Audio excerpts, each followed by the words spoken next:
Más de 5 millones de hondureños y hondureñas habilitados para votar acudieron a sus centros de votación desde tempranas horas del domingo 28 de noviembre, en lo que fue una histórica elección general 2021 caracterizada por altos niveles de participación ciudadana.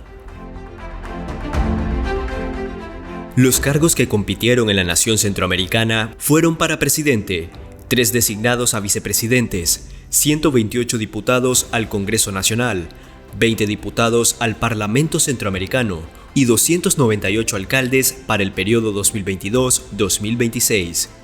De los 15 candidatos presidenciales que participaron en la competencia electoral, las preferencias se las proyectaban a los candidatos de los partidos Partido Libertad y Refundación, Partido Nacional y Partido Liberal. Sin embargo, los informes preliminares del Consejo Nacional Electoral le otorgan una irreversible ventaja a Xiomara Castro, candidata del Partido Libertad y Refundación. Vamos a formar un gobierno de reconciliación en nuestro país, un gobierno de paz y un gobierno de justicia. Vamos a iniciar un proceso en toda Honduras para garantizar una democracia participativa, una democracia directa. De los 18 departamentos y 298 municipios que constituyen la República de Honduras, la concurrencia de la ciudadanía en sus respectivos centros de votación fue uno de los eventos que más destacó durante el desarrollo de la jornada cívica, llegando a obtener un 68.18% de participación ciudadana, uno de los índices más altos en la última década. Las últimas elecciones del 2013 y 2017 se caracterizaron por un abstencionismo de 2.5 millones de votantes.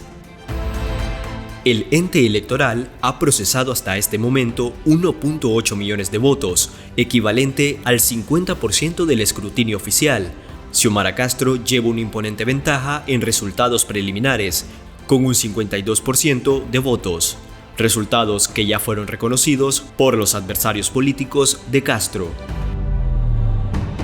La caída de 12 años de un régimen que se ha impuesto, que dio golpe de Estado, que nos ha condenado a la pobreza, a la miseria, que ha expulsado a nuestros jóvenes en caravana, que nos ha convertido en un narcoestado y que nos ha convertido en el país más pobre de Latinoamérica. Por eso hoy el pueblo de Honduras celebra que Xiomara Castro sea nuestra presidenta.